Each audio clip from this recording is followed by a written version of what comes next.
kita dapat melakukan sistem pelukaan seperti ini agar nanti tidak tertukar.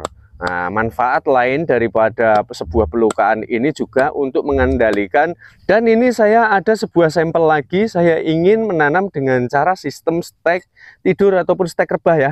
Kita lakukan juga dengan sistem pelukaan seperti ini dengan tujuan yang sama, yaitu untuk mengendalikan dari hasil fotosintesis makanan. Halo sahabat semua, jumpa kembali bersama Bagus Channel.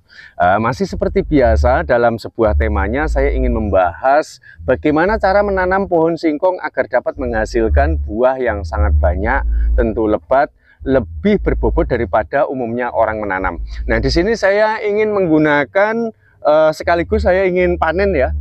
Panen, saya ingin menunjukkan umbinya selebat apa. Nah, ini tapi saya ingin menunjukkan terlebih dahulu ini jenis bibit singkong Jawa yang berwarna hijau ya. Nih batangnya hijau, dan ini singkong Jawa yang berwarna merah. Ini batangnya berwarna merah.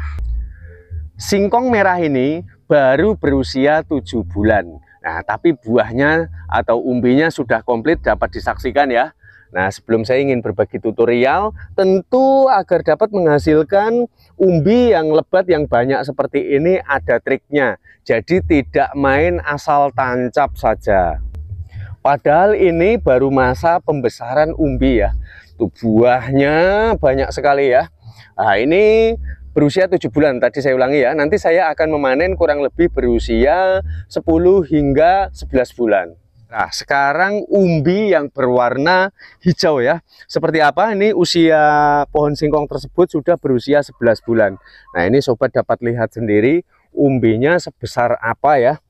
Ini sudah full, bahkan sampai di bawah-bawah ini umbi singkong semua ya.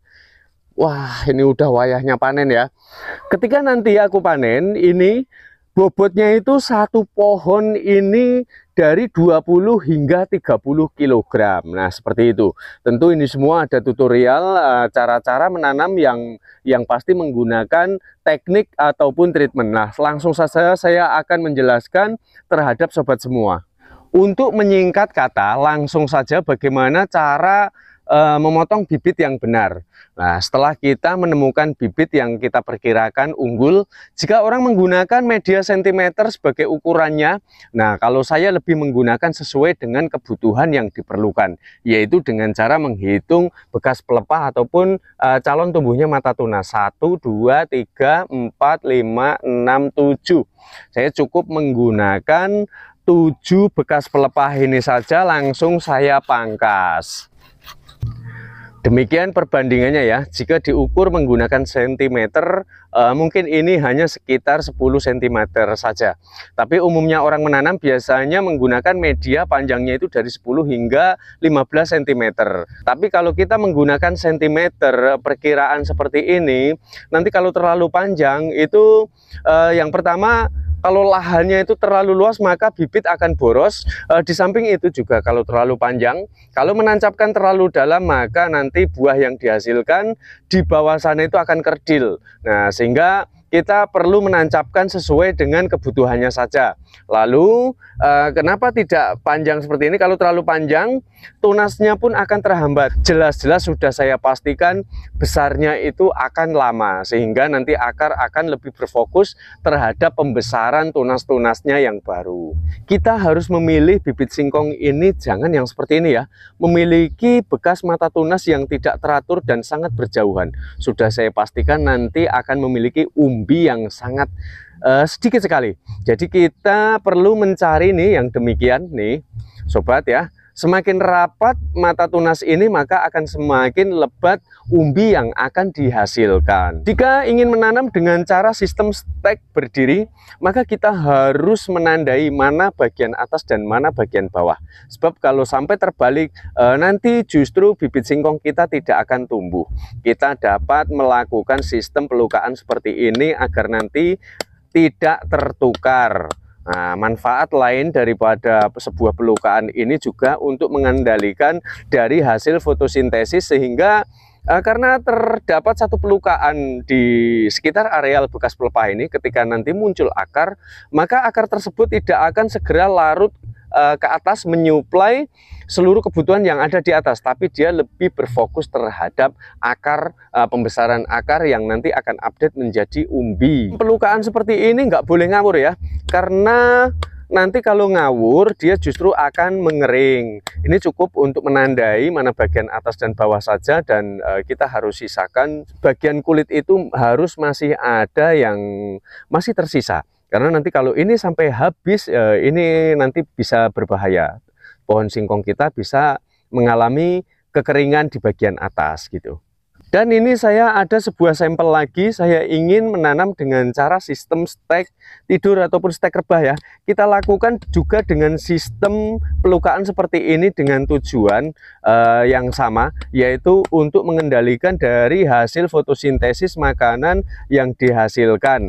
Sehingga nanti ketika kita tanam, dia tidak mudah untuk lari ke kanan dan ke kiri.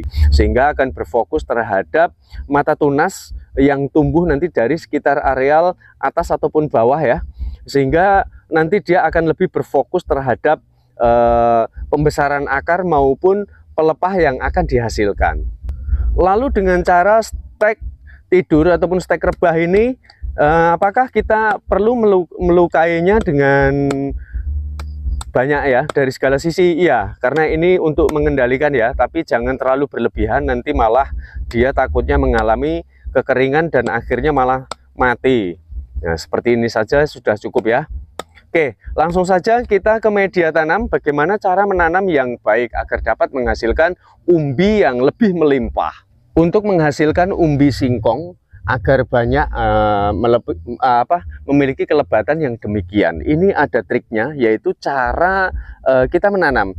Yang pertama, kita harus memperhatikan tekstur tanah yang mawur ya, jangan memiliki tekstur yang padat ataupun lengket. Menanam singkong yang baik itu kita harus seimbangkan, selaraskan mana bagian atas dan mana bagian bawah. Jadi kita harus memendamnya, sebagian kita pendam di tanah, lalu sebagian kita tampakkan dengan keseimbangan seperti ini. Nah, berapa mata tunas yang harus kita pendam? 1, 2, 3, 4. Nah, dari 3 hingga 4 saja, karena kalau terlalu dalam nanti justru malah tidak akan menghasilkan umbi yang lebat. Gini ya, separuh kita masukkan seperti ini. Nah, saya rasa sobat juga pasti setuju dengan cara yang saya lakukan, karena balance, seimbang antara yang di dalam bumi juga yang di permukaan tanah. Untuk stek berdiri kita pastikan ini bekas pelukaan harus terpendam keseluruhan di dalam tanah ya. Jadi batasnya kita melukai itu pokoknya ya dari 3 hingga 4 saja. Lalu bagaimana dengan cara sistem stek tidur? Kita lakukan sistem namanya stek tidur ya. Sebagian orang menyebutnya dengan cara sistem stek rebah, yaitu kita dapat merebahkan seperti ini. Bagian yang terpenting kita harus memperhatikan sisi kanan dan sisi kiri, karena ini menjadi faktor utama kesuburan singkong yang kita tanam dengan cara sistem stek rebah ini, yaitu dengan cara kita harus melakukan satu penimbunan ya secara aman. Nah, seperti ini ya, secara kanan dan kiri. Dan untuk bagian tengah sebaiknya kita cukup memendamnya dengan separuh seperti ini saja. Karena kenapa? Alasannya, kalau 100% langsung kita pendam, maka nanti munculnya tunas ini akan terhambat karena harus menjebol permukaan tanah. Nah, setelah seperti ini sudah saya pastikan hidup, dan nanti ketika muncul mata tunas, ketika sudah kurang lebih memiliki ketinggian 1 jengkal, barulah kita lakukan sistem pengurukan yang seperti ini secara menyeluruh. Karena nanti munculnya mata tunas itu pasti akan lebih dari 1, bisa 3, 4, ataupun 5, maka kita kalau berfokus untuk pembuahan, kita ambil umbinya, maka perlu kita sisakan 3 hingga 4 mata tunas yang akan menjulang ke atas. Oke ya, seperti itu teman-teman. Nah, saya rasa tutorial saya ini sudah sangat komplit sekali ya untuk dasar-dasarnya agar dapat menghasilkan umbi yang lebat seperti ini. Kita jumpa pada tutorial bermanfaat berikutnya. Saya ucapkan matur suwun.